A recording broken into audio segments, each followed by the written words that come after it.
Ladies and gentlemen and ladies, welcome to the super late post-game reaction. It is Saturday. Oilers play game 3 tonight. It is noon on Saturday. Sorry, have not been feeling the greatest. So no video came out Thursday night, no video came out Friday. I apologize. We are now on Saturday. There has been a lot to talk about. There's a lot to unpack. There's a lot to digest.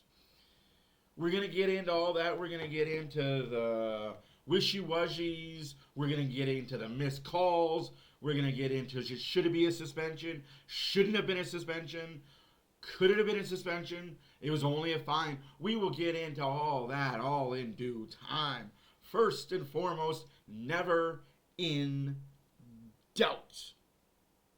Right. Never in doubt. The Oilers win in overtime 5-4, take a commanding series lead 2-0 over the Vegas Golden Knights. Let's talk about the win first, and then we'll get into the what was and what wasn't. I'll be back.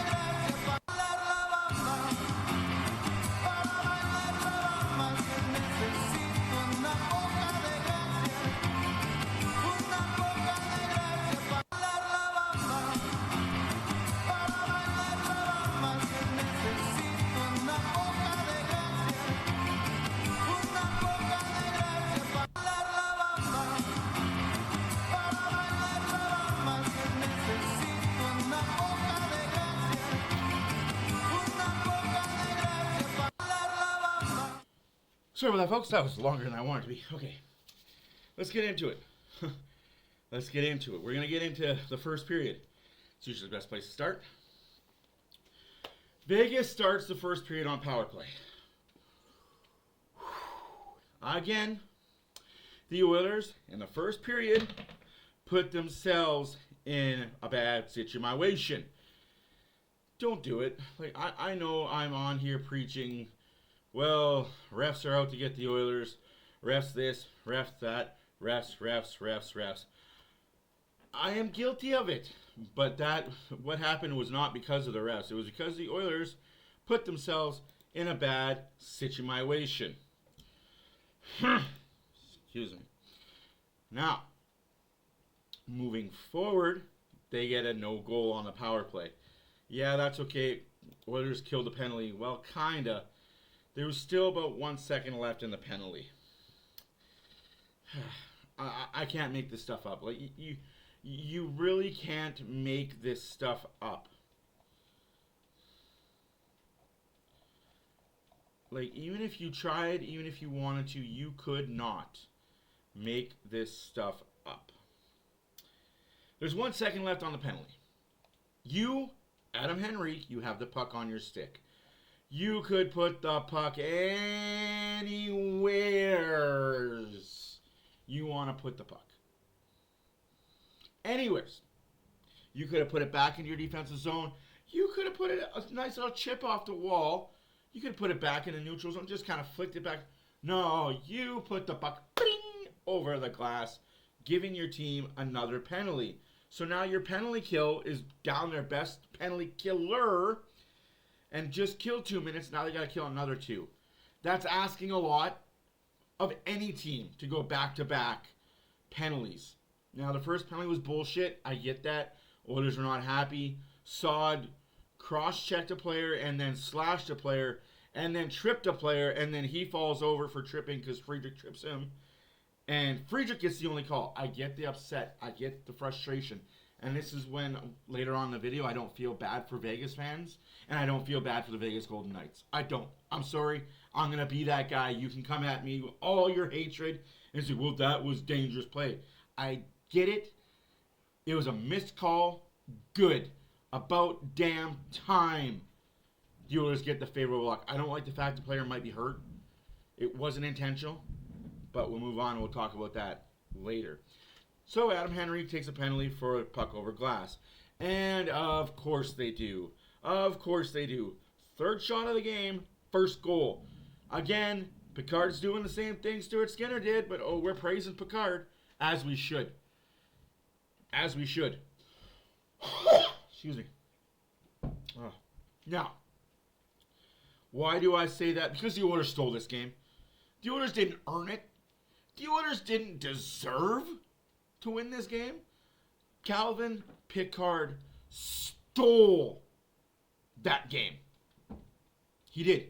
We've been complaining for so long in Oilers country. When will one of our goalies steal us a game? When will one of our goalies just be good enough to win us the game? Just steal one from us. Instead of our offense and Connor McDavid and Leon Draisaitl specifically going out there and scoring 5-6 goals a game. When will a goalie steal one for us? He did. Calvin Pickard stole it for us. But moving on. It's 1-0 Vegas after 1. Olsen gets his first of the year on the playoffs on a power play goal at 8:42 of the first period. Now the shots were 6-6 after 1. Believe it or not, it was a really close game. Vegas showed up on time. Oilers showed up on time. It was an entertaining first period. I've got no complaints aside from the 2 bad penalties the Oilers took. It's hockey. One you cannot have. Adam Henry, you just can't. You can't be sloppy with the puck like that.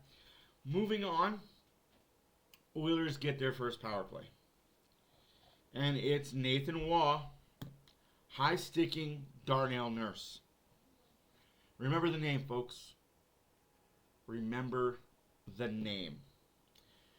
Nathan Waugh high-sticking Darnell Nurse. No blood, no harm, no foul. Stick got where it shouldn't have. Waugh bitched about the entire way to the penalty box. Shut up. Just take your 2 minutes and shut up. Like, I'm tired of seeing players bitch about penalties. Just enough. That's the fans' job. Let us bitch about it. You're a professional. Don't. Moving on. Power play was sucky. Like, it was bad. It was not good at all. We need to do something about the power play. Just something needs to be done about the power play.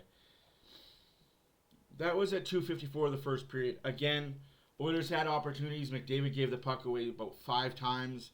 Draisaitl gave the puck away 5 times. Yes, I'm going to harp on the fact that these 2 players are the best 2 players on the Oilers, and they did not look good at all this game. Not good.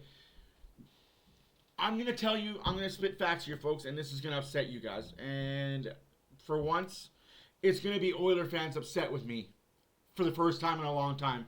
Oiler fans will be upset with me, and I'm all for it. The better team was the Golden Knights.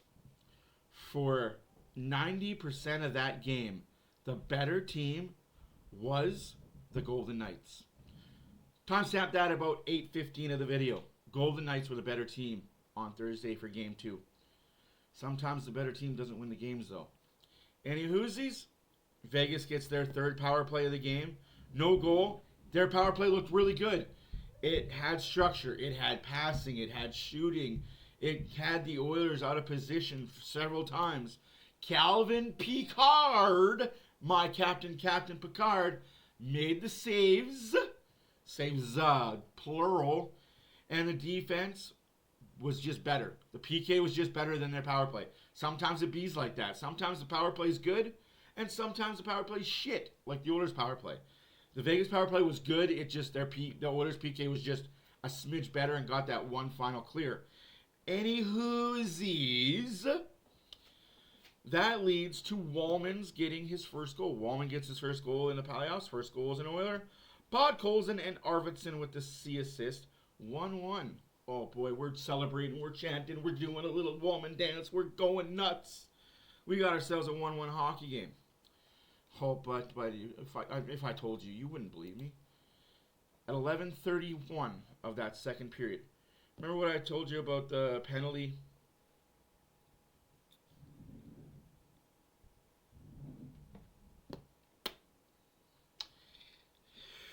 I missed a power play. I missed a power play. Sorry, guys. I'm reading my notes, and I missed a power play. So at 7:46 of that first period. Evan Bouchard goes off for holding against Barbashev.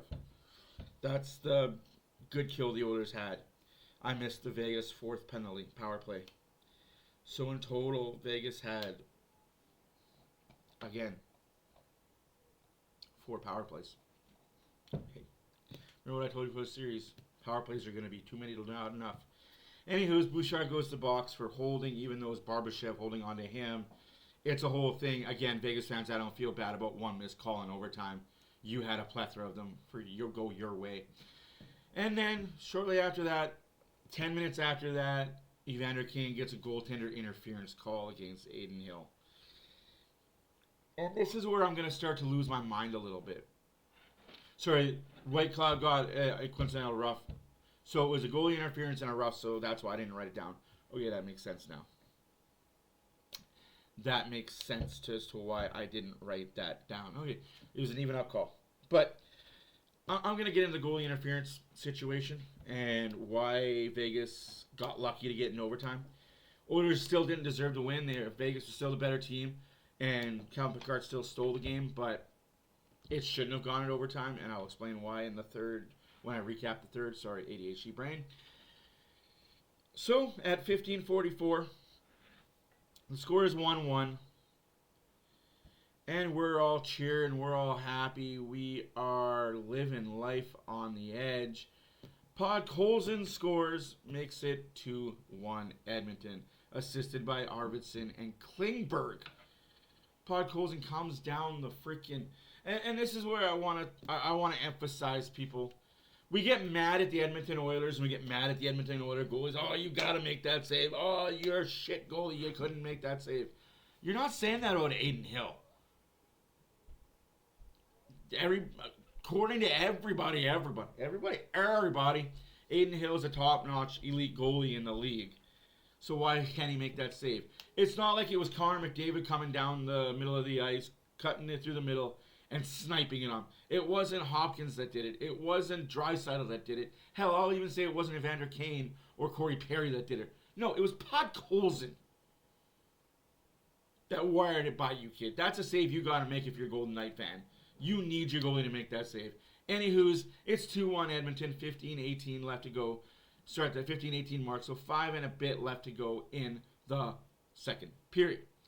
At 17-17, so a 3 and change, 2 and change, Darnell Nurse scores to make it 3-1 Edmonton, assisted by Hopkins.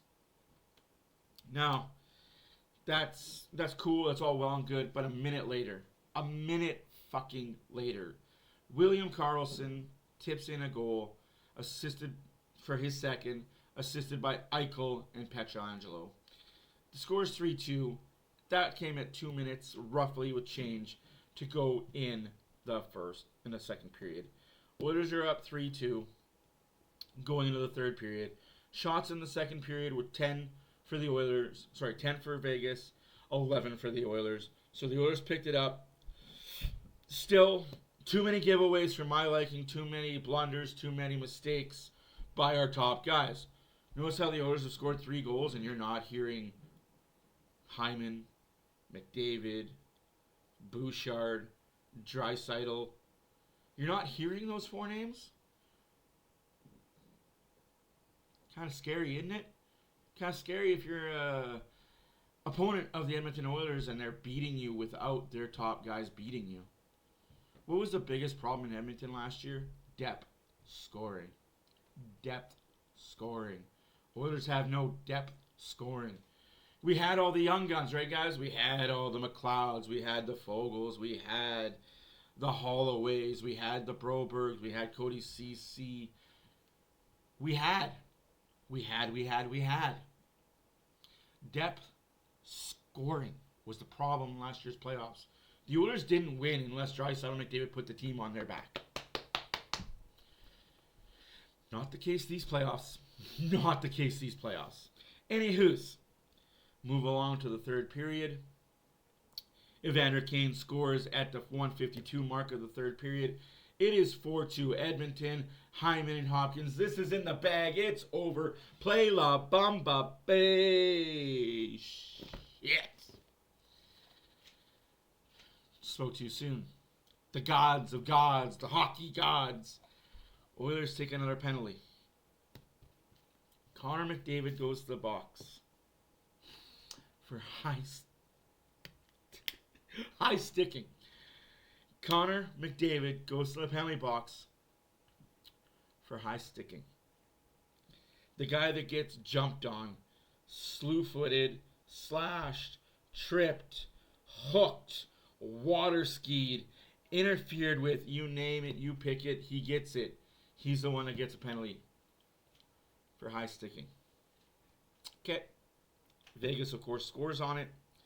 Olsen again, his second of the game, his second power play goal of the series. It's 4-3 Edmonton. So our butts get a little clamped now. Now that butthole's getting a little tighter. We still got the 1 goal lead. Still got that 1 goal lead. We're still looking fine like a fine wine. Still lots of time. Still got a half a period more.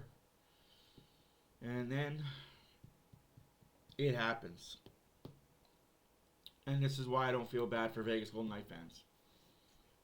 Riley Smith goes behind Pickard. Pickard's in his crease, by the way. I'd have no qualms with it if Pickard was a foot outside his crease. If Pickard was a foot outside his crease and a guy came behind him and hit him. I'd have no qualms if Pickard was 5 feet behind his net. Or to the side of his net and guy came behind him and hit him. No qualms. I got no beef with that. You're not in your crease. You're fair game. You're a player. You are in the blue paint. You called a bullshit call game 1 for Janmark. Or Connor Brown, sorry, for goalie interference when his own player pushed him in and then his own player high-sticked his goalie somehow. That was Connor Brown that got the penalty for that. So the Vegas Golden Knight player goes behind Pickard, who's in his crease, who's in butterfly position, trying to make a save. And, oops, I tripped. Lands on the back of his leg. Skates over the top of his leg. Skate doesn't hit his leg, thankfully, otherwise we're having a whole different discussion today. That's goalie interference, it's goalie's interference, it's goalie's interference, it's goalie's interference. By book, by hook, by rule. You hit the goalie in the crease, that is goalie interference. No call on the play. Calvin Pickard is visibly hurt. Visibly shaking his leg, trying to figure out if he's okay or not. Cannot push off with his left leg. Let me be clear. Cannot push off with his left leg. And there's still 10 minutes left to go in the third period.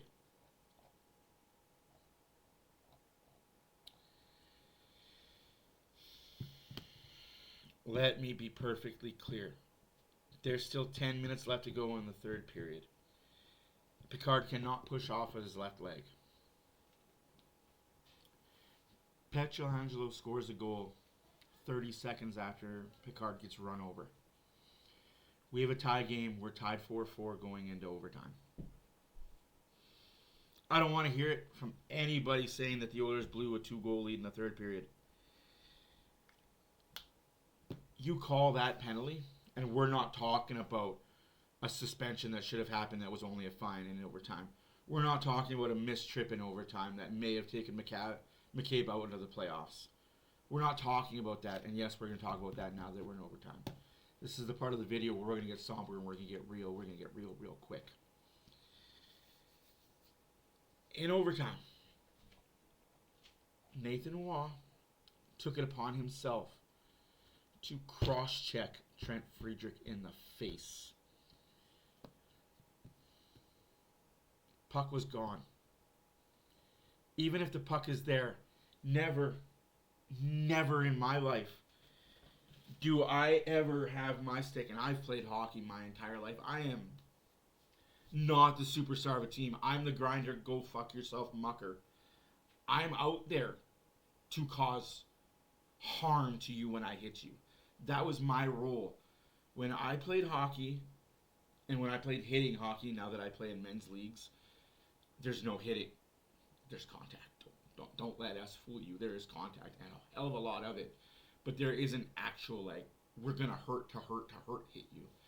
When I played hockey, and it was full contact, full hitting, I don't care how your feelings feel. I don't care how your body hurts. I was told hit to hurt. Every time I saw you against the boards, I would take that extra step and put my shoulder as hard into your chin as possible. I would make sure that I used my 200-pound frame, and I would get everything into it. And as soon as I knew there was contact between me and you, I'd lean up a little bit. As soon as there's contact, my feet are not off the ground yet, but there's contact, and I know there's momentum coming. And I know my speed and my momentum is going to make sure that my feet leave the ice.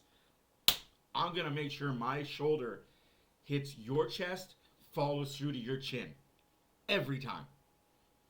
And I would never, and I will tell you this, I would never use my stick the way that Nathan Roy used his stick. There's no need for the two-hand cross-check to the face. There was no need for when Connor McDavid did it to Garland. I don't care that he was held. I don't care that he was having a temper tantrum. I will not defend what Connor McDavid did in that moment, and he got rightfully suspended for it. So, riddle me this, Batman. How does that, which was a heck of a lot worse than what Connor McDavid did, get a 5-minute penalty, which it should, a game misconduct, which it should, but only a $7,812.50 fine?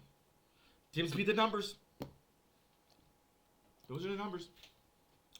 If I'm lying, I'm dying.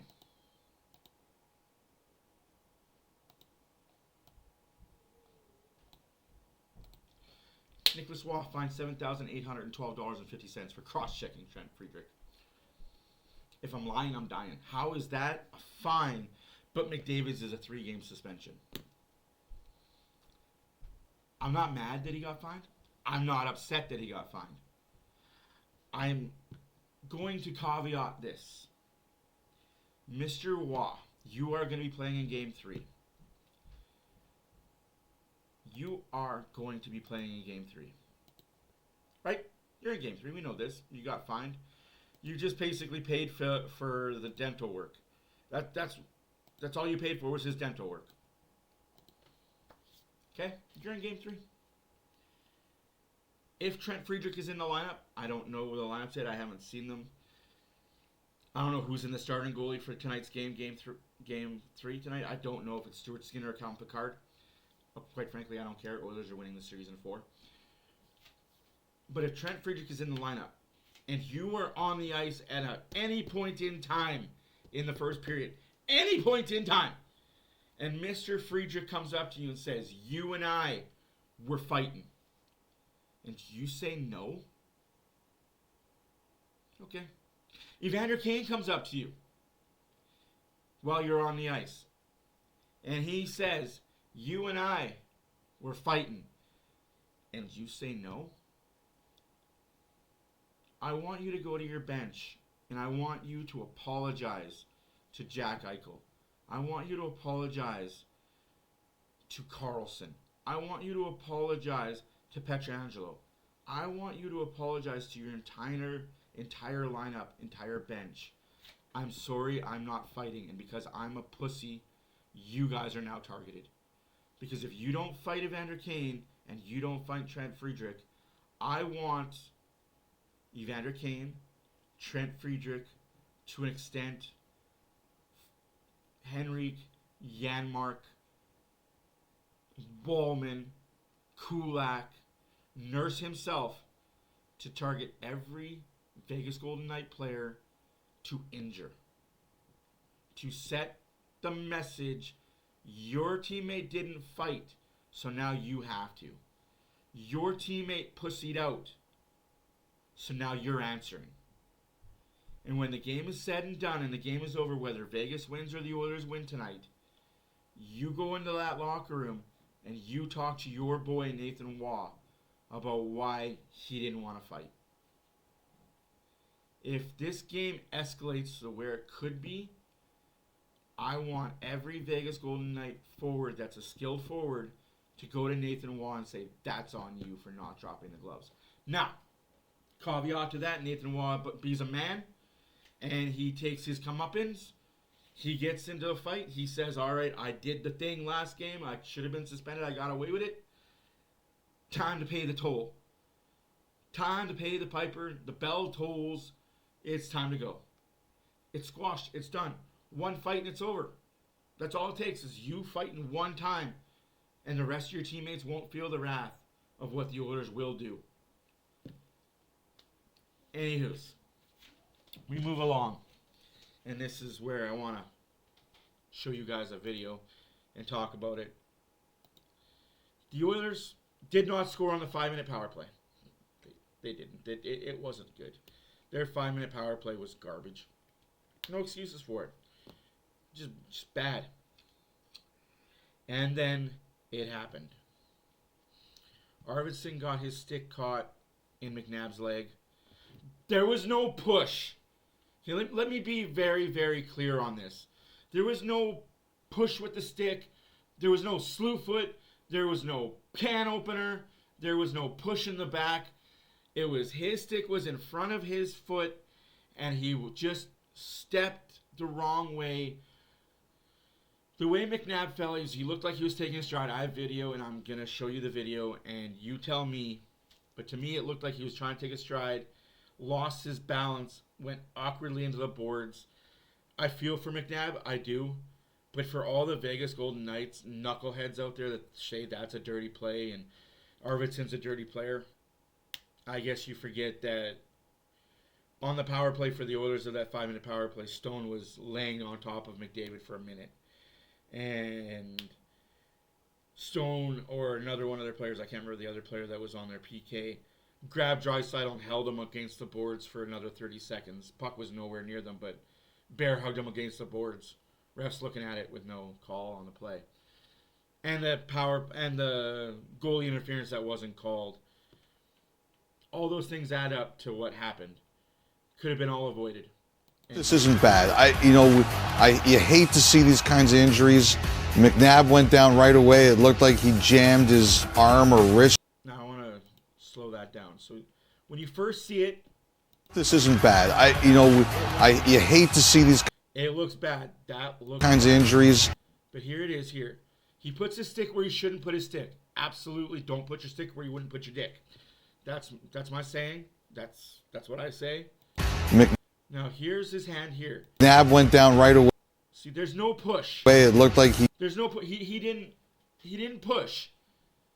Right? There's no push there. Jammed his arm or wrist or something into their shoulder, into the boards.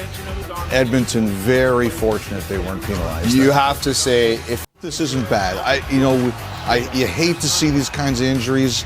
McNabb went down right away. It looked like he jammed his arm or wrist or something into their shoulder. Does it suck that it happened? Yes. Edmonton very fortunate.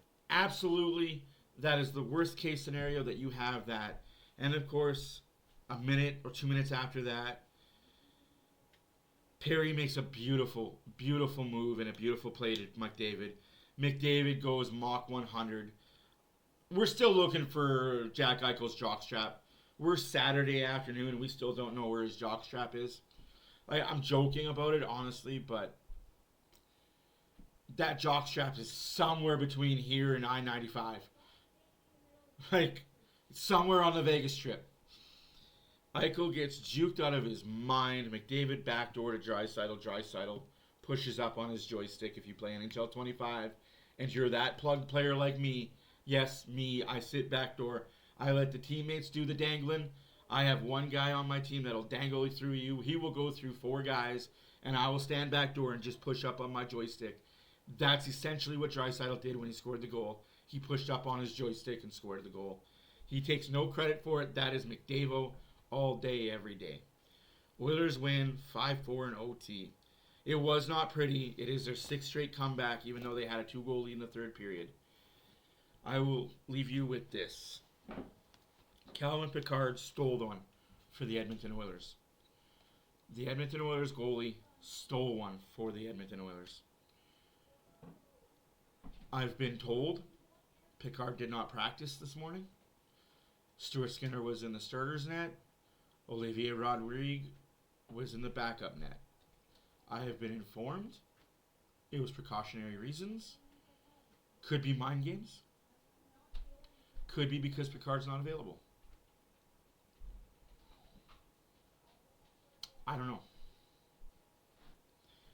But I will tell you, Vegas fans, it's never very fun when the Rabbit has the gun. All playoff long, Oilers fans have been complaining about the officiating. And we're told to shut up. We're just annoying fans that don't know hockey. We complain too much about the officiating. Funny what happens when it's your guys that are not being benefited by a dirty play, by a bad call, by a missed call. Like I said, never fun when the Rabbit has the gun. Also, it never doesn't feel too good when it hits the sensitive spots, does it? We all want to talk about how Oilers fans are bad and Oilers fans are whiny babies. Funny. Read a lot of talk about how Vegas fans are just like Oilers fans when it comes to officials missing things. Anyways, guys, Oilers win. I mean, Oilers win. What more do you want to say? I'll show you a funny little graphic here about it. Wallman gets his first, Podkolzin gets his first, Nurse gets his second, Kane gets his third, Drysdale gets his fifth OT winner. Olsen, Carlson, Petrolangelo. Pickard, 8.75 save percentage, 4 goals against. Hill was an 8.64, 5 goals against. Yes, Calvin Pickard has a sub-900 save percentage. Calvin Pickard has let in a lot of weak goals. Both other goalies have let in weak, soft ones. Both other goalies have been lit up. But still, that's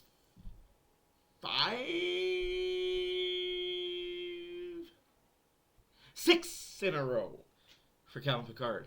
Only undefeated goalie in these playoffs. 6-0. All right, let's talk about that. Anyway, here's a video that I think y'all would love. And I'm going to leave you guys because I got to go set up the stream for tonight. I got to go spend time with the family.